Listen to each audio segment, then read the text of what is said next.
नमस्कार मित्रों। आज हम डिस्कस करेंगे ग्रहों की गति के बारे में कि ग्रहों की गति कैसी होती है। वो ग्रह मार्गी है, वक्री है, उदय है, अस्त है, मंदगामी है, अतिचारी है या कैसा है, वो सब आज हम समझेंगे और उसका क्या इफेक्ट पड़ता है। मैक्सिमम ये चीज़ें जो है वो जैसे कि अतिचारी है वो गोचर में हम देखेंगे, और वो उदय है, अस्त है, गोचर में हम चेक करेंगे, और कुंडली में भी उसका इफेक्ट जो होता है वो भी देखेंगे कि कैसे उनका इफेक्ट पड़ता है। तो जो हमारे जो प्लैनेट हैं वो सूर्य के इर्द गिर्द जो है वो घूमते हैं, जैसा कि विज्ञान में पढ़ा ही हुआ है। अब प्लैनेट जो है वो कभी भी स्लो नहीं होता है, फास्ट नहीं होता है, वो अपनी स्पीड से जो है वो चलता रहता है। बट एस्ट्रोलॉजी में हम देखते हैं कि प्लैनेट कई बार जो है वो फास्ट चलता हुआ दिखा देते हैं, कई बार वो अपनी राशि से पीछे हटता हुआ दिखा देते हैं। अब एक सोचने वाली बात है कि कोई भी प्लेनेट जो स्पेस में एक पर्टिकुलर मोशन के साथ घूम रहा है वो उल्टा कैसे घूम सकता है। वो कभी भी उल्टा नहीं घूमता है, वो हमें सिर्फ देखने में उल्टा प्रतीत होता है। इस चीज को समझने के लिए आप YouTube पे एक वीडियो सर्च करिए। वीडियो का नाम है रिट्रोग्रेडेड मोशन ऑफ मर्क्यूरी। वहां पर बहुत अच्छे तरीके से समझाया गया है कि बुध ग्रह जो है वो सूर्य के इर्द गिर्द घूमता है और पृथ्वी घूमती है, लेकिन बुध जो है सीधा चलने के साथ साथ हमें पीछे हटता हुआ कैसे प्रतीत होता है उसको बहुत अच्छे से विजुअल के साथ समझाया है, और यही चीज हर प्लैनेट के साथ होती है। अब मान के चलिए कि आपके सामने कोई चीज सर्कुलर मोशन में घूम रही है, आपको उसमें दो ही चीजें देखने को मिलेंगी, एक वो आगे जा रही है, दूसरी वो पीछे आ रही है। बट वो पीछे नहीं आ रही है, वो घूम के आ रही है। अगर हम किसी चीज को ऑसिलेशन में मूव करें तो हमें लगेगा वो आगे पीछे जा रही है। सेम वैसे सर्कुलर में भी हमें लगता है कि वो आगे जा रही है फिर पीछे आ रही है।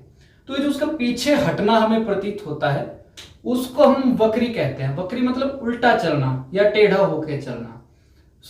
जब भी कोई प्लैनेट सूर्य से पंचम, षष्टम, सप्तम, अष्टम और नवम भाव में गोचर करता है तो वो वक्री हो जाता है।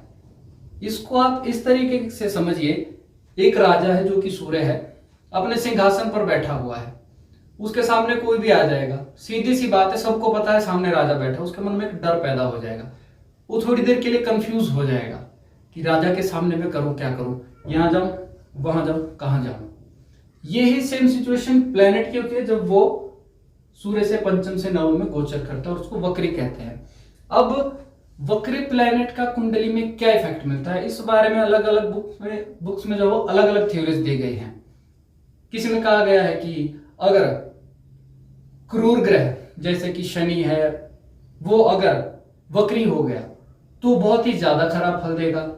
अगर मान लीजिए कोई शुभ ग्रह है जैसे कि आपका चंद्रमा हो गया, शुक्र हो गया, बृहस्पति हो गया, अगर वो वक्री है तो बहुत शुभ फल देंगे। ये मैंने सही नहीं देखा हुआ है। और दूसरा ये भी कह देंगे कि अगर कोई प्लैनेट वक्री हो गया तो उसके फल देने की जो है वो पावर बढ़ जाती है, वो और अच्छा फल देता है। ऐसा भी पढ़ा हुआ है, बट ऐसा भी सही नहीं देखा गया है। हर प्लैनेट का अलग अलग तरीका होता है फल देने का। अगर मान लीजिए कोई प्लैनेट नीचे और फिर वो वक्री हो गया तो क्या वो अच्छा फल दे पाएगा जैसा कि वो थ्योरी कहती है? ऐसा कभी नहीं होगा। इसमें क्या मैंने देखा हुआ है कि जो प्लैनेट है वो किसी घटना को दो बार रिपीट करवाता है। वक्री प्लैनेट का ये इफेक्ट मैंने देखा हुआ है, चाहे फिर वो शुभ ग्रह है या अशुभ ग्रह है। दो बार किसी घटना के रिपीट होने का मतलब ये है कि या तो पहले अच्छा हो गया फिर दोबारा और अच्छा चाहते थे इसलिए जो है वो घटना रिपीट हुई, या पहले बुरा हो गया फिर दूसरी घटना जो है वो रिपीट कराएगी ताकि दूसरी बार अच्छा रिजल्ट मिले। इसमें मैंने ये देखा हुआ है कि पहली बार अच्छा रिजल्ट नहीं मिलता है। जैसे कि किसी के पंचम भाव में वक्री प्लैनेट है, पंचम भाव संतान का होता है, बुद्धि का होता है, तो इसमें दो बार रिपीट होने का क्या मतलब है? दो बार फल कैसे मिलेगा? एक बच्चा है वो छठी क्लास में पढ़ता है, वो फेल हो गया, वो फिर से छठी क्लास में पढ़ेगा। वो वक्री ग्रह का इफेक्ट है कि उसको जो है वो दो बार एक चीज रिपीट करना पड़ी।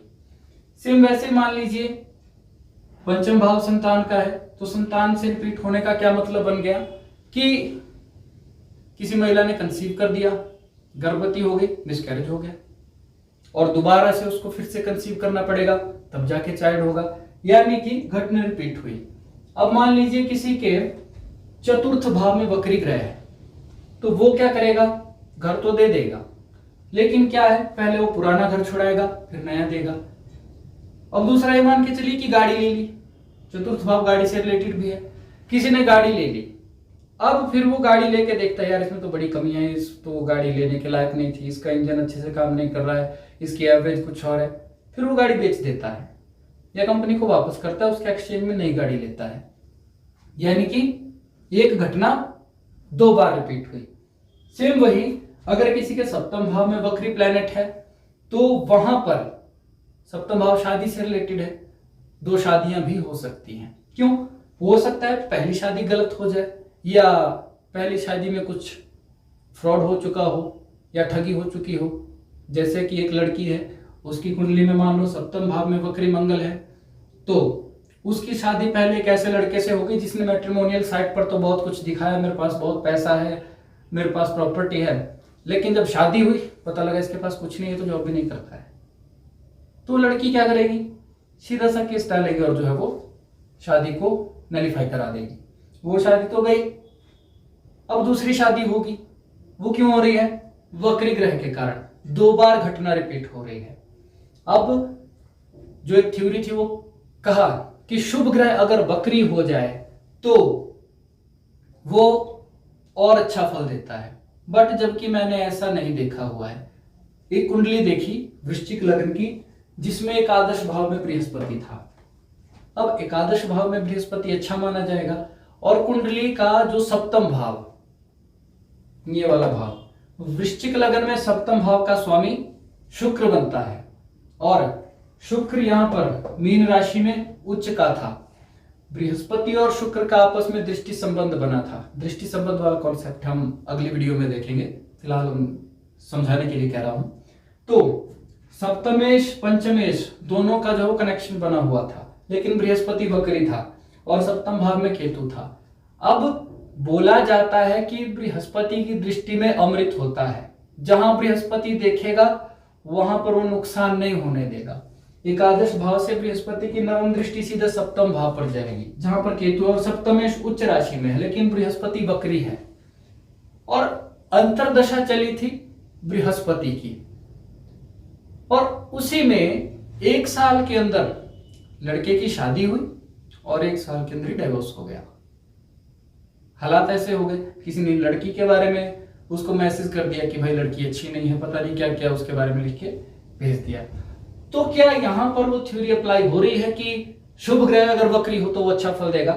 यहां पर अप्लाई नहीं हो रही है। यहां तक कि उसने अपने अंतरदशा में ये सब कुछ किया, जबकि वृश्चिक लगन में बृहस्पति द्वितीयेश और पंचमेश है और वो एकादश में बैठा है, तो उसे अच्छा फल देना चाहिए। अब द्वितीय भाव का स्वामी मार्केश भी होता है, तो हम ये नहीं कहेंगे कि उसने जो है वो मार्केश वाला फल दे दिया उसको, ये कहेंगे कि उसने जो है वो सप्तम भाव के स्वामी को देखा, शादी भी उसी अंतरदशा में होगी और डाइवोर्स भी उसी अंतरदशा में होगा। क्यों?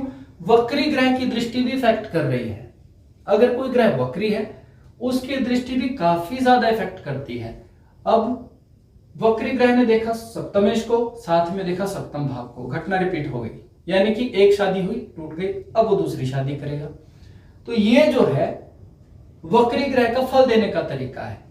आपको बहुत सारी बुक्स में मिल जाएगा अलग अलग थ्योरीज, वक्री ग्रह ऐसा है, वक्री ग्रह वैसा है। कोई लिख देगा कि ऊंट किस करवट बैठे किसी को क्या पता, यानी वक्री ग्रह के बारे में कुछ नहीं कह सकती कि वो क्या करेगा। लेकिन जो मैंने अपने एक्सपीरियंस में देखा वो ये देखा कि वक्री ग्रह किसी घटना को 2 बार रिपीट कराता है। ये मैंने भी कहीं पढ़ा हुआ था और एक्चुअल में ये चीज हुई। बहुत सारी जगह मैंने वक्री प्लैनेट्स का इफेक्ट देखा कि उसके जो है घटनाएं रिपीट हुई। फॉर एग्जाम्पल किसी के चतुर्थ भाव में एक वक्री प्लैनेट है, क्रूर ग्रह है, उसकी मदर एक्सपायर हो गए। अब उसके फादर ने दूसरी शादी कर ली, दूसरी मां मिल गई, घटना रिपीट हो गई मदर की भी, 4th हाउस मदर से रिलेटेड होता है। तो ये इफेक्ट होता है हमारा वक्री ग्रह का।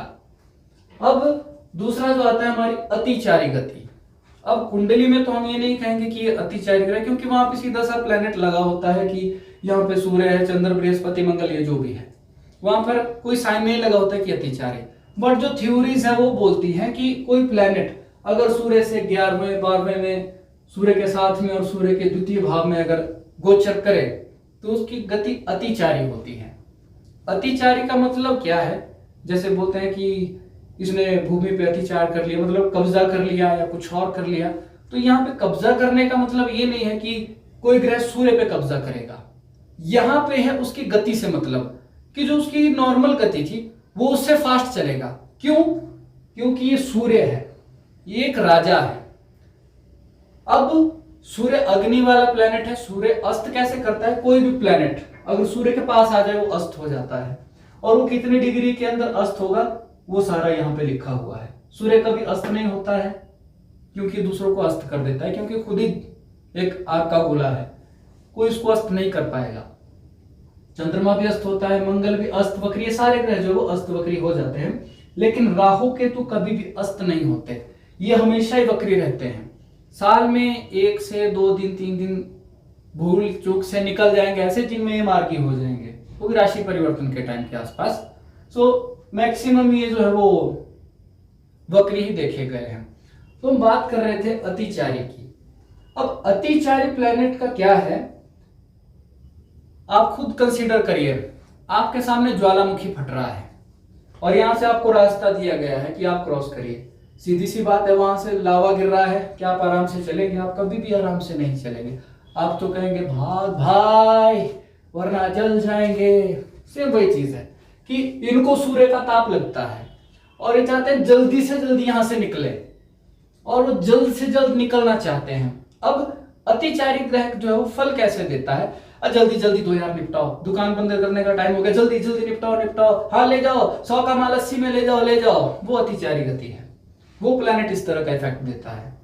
अब जब यहां पे कोई प्लेनेट आता है सूर्य के पास, मैक्सिमम सूर्य से यहां प्लेनेट अस्त पाए जाते हैं। अस्त ग्रह का क्या मतलब है कि उसकी बत्ती गुल हो गई है, यानी वही बात है कि राजा है, उसके सामने बड़े से बड़ा ज्ञानी विद्वान एक्सपर्ट बंदा आ जाए, वो ऐसे बिठा देगा, मैं राजा हूं तो बैठ जा, तेरी नहीं सुननी है तो मेरी सुन, हाँ तेरे में क्या पावर है, ठीक है मैं उसका यूज करता हूं, मैं अपने तरीके से यूज करूंगा।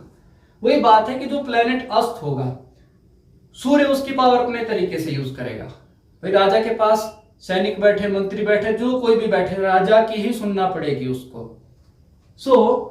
ये चीज जो है अस्त ग्रह की और अतिचारी ग्रह की लागू होती हुई देखी हुई है।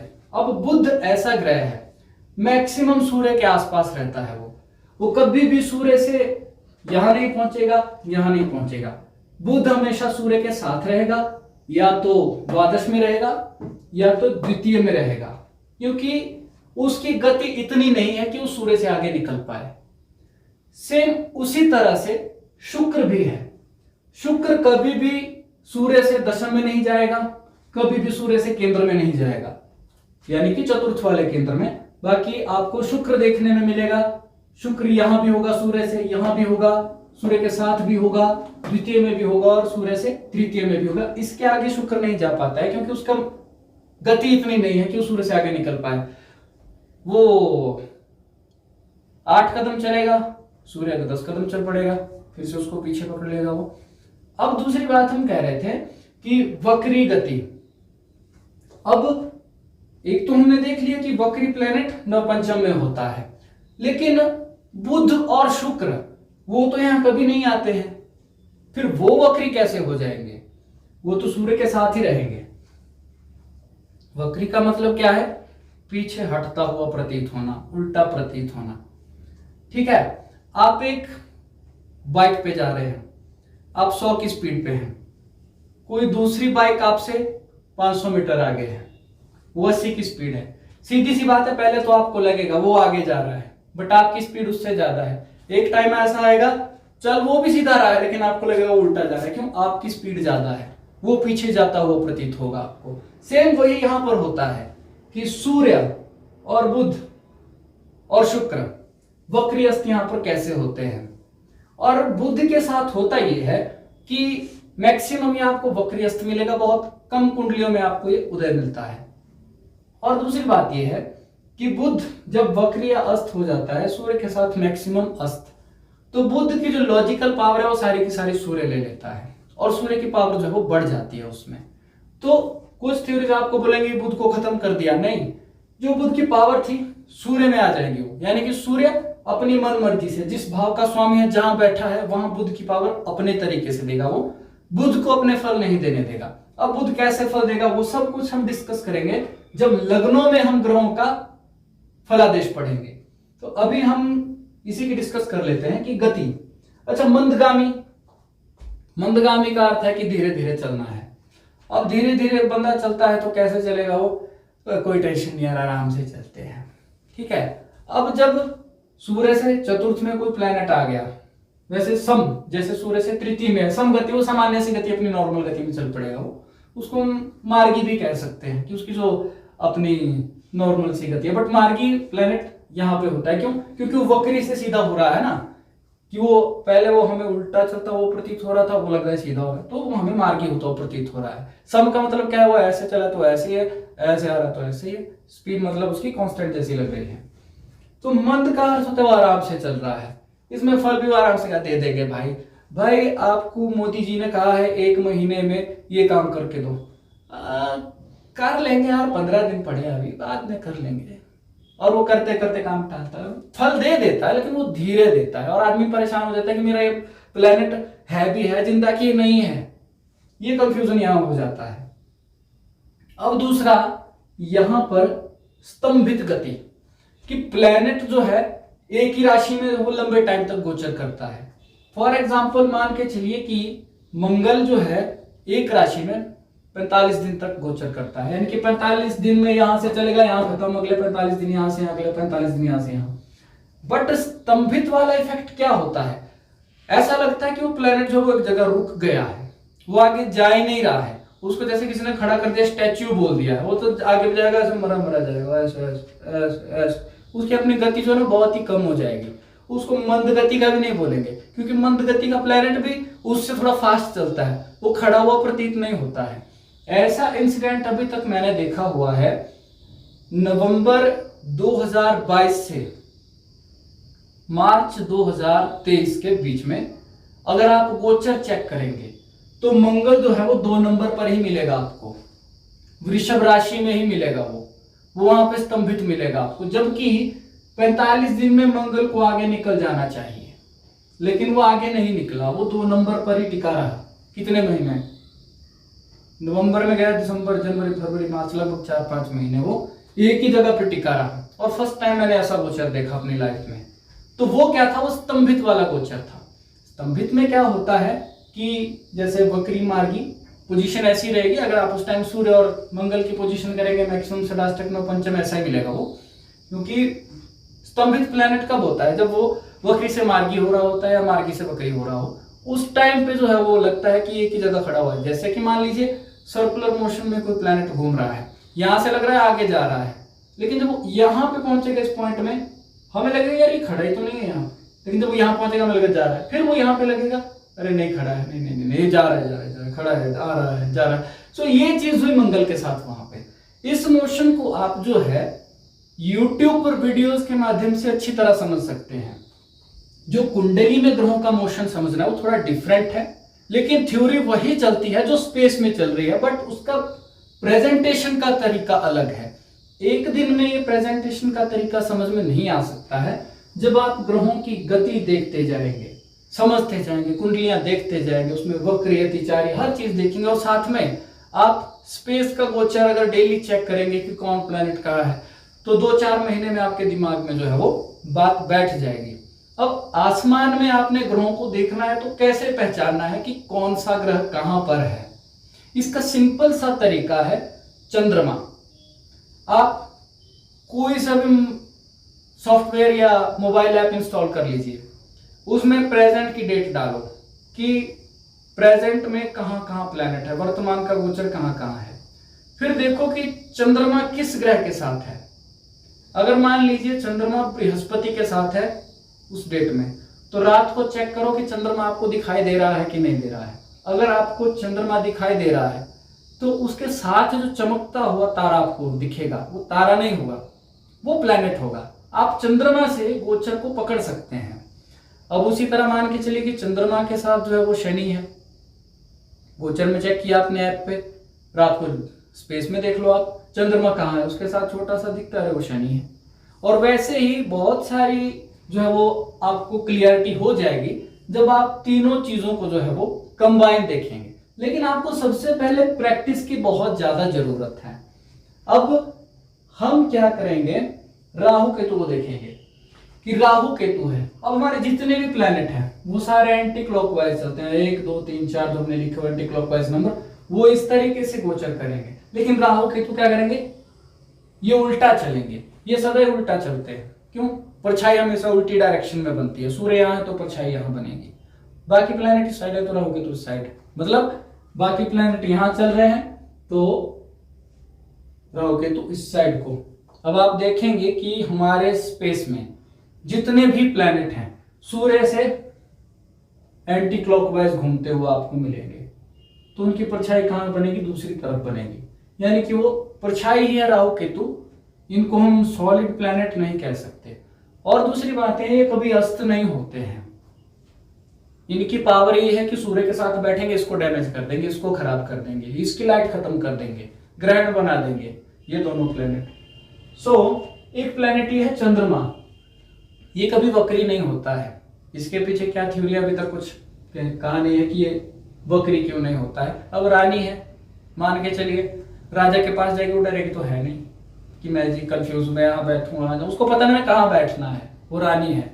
दूसरी बात ये कि वो अस्त हो जाता है चंद्रमा, क्यों, राजा के साथ रानी बैठेगी वहां पे तो उसको बोलेगा दरबार में बैठे चुपचाप, सुनो बेइज्जती मत कराना, तो यही बात है। और बाकी जब भी आपके प्लैनेट, वैसे तो डिग्रीज ये लिखी हुई है, कुछ बुक्स में आपको 12 मिल जाएगा, 13 मिल जाएगा, 14 मिल जाएगा, 9 10 मिल जाएगा, 15 मिल जाएगा, ये तो यहाँ पे बुक्स का अलग अलग का फर्क है। बट इतनी डिग्री के आसपास अगर आपको सूर्य के मान लीजिए 12 13 14 डिग्री के आसपास बुध मिलेगा, मैक्सिमम अस्त होगा। अगर बृहस्पति सूर्य के 11 डिग्री के एरिया में आ जाएगा तो वो अस्त माना जाएगा। शुक्र भी इसी तरीके से 9 10 पे अस्त माना जाएगा। सो ये चीज होती है हमारी गोचर में समझने के लायक, और ये हमारे प्रेडिक्शन में बहुत हेल्प करती है कि कुंडली में अब प्लैनेट को हमने देख लिया कि वक्री है कैसा है, जो फलादेश की थ्योरी है वो तो बता देगी कि भाई यहाँ पे 7 नंबर पड़ा है, अगर यहाँ पे शनि लिख देंगे तो वो उच्च राशि का हो जाएगा। बट क्या है, सूर्य के सामने वक्री हो गया, उसका उच्च तो है लेकिन मैरिड लाइफ में बर्बादियां करके रख देगा, वो 2 शादियां करा सकता है, क्यों, फल रिपीट करेगा, यही बात है। अब दूसरा हम ये देखेंगे कि जो हमारे पहले के सूत्र हमने पढ़े कि ग्रहों की अवस्था जो है वो कैसी है, वो युवा है, बाल्य है, कुमार है, प्रौढ़ है, वृद्ध है, मृत है, वो भी इफेक्ट करेंगे। अब हमने क्या करना, हम सबको कंबाइन करते जाना है, तब करके हमें और क्लियर होगा कि हमने कुंडली में देख के कहना क्या है। अब एक चीज और यहां पर कि उदय ग्रह, उदय ग्रह कौन होगा कि सूर्य के पास में ग्रह गोचर कर रहा है, जो इस डिग्री के अंदर है, वो तो हो गया हमारा अस्त। लेकिन वो जैसे ही इस डिग्री के बाहर निकलेगा, सूर्य से 12 डिग्री पे चला जाएगा, 12 डिग्री चाहे लेफ्ट में है चाहे राइट में है, सॉरी 11, अगर वो 11 डिग्री लेफ्ट में है, राइट में है, चाहे सूर्य के 11 डिग्री यहाँ है, वो अस्थि माना जाएगा। लेकिन जैसे वो क्रॉस करेगा 11 से 12 हो जाएगा, वो उदय हो जाएगा, यानी कि उसकी पावर फिर से हो जाएगी कि भाई राजा के बाउंड्री से निकल गया, मैं थोड़ा अपना मर्जी से काम कर सकता हूं, ये चीज होती है। अब आगे में हम डिस्कस करेंगे कुछ और सूत्र जो हेल्प करेंगे हमारी प्रेडिक्शन में। वहां पे हम समझेंगे कि कौन ग्रह किस राशि में बैठ के कैसे फल देगा, सिर्फ एक सूत्र की हेल्प से। वो हम अगले वीडियो में डिस्कस करेंगे। सो आज के लिए थैंक यू।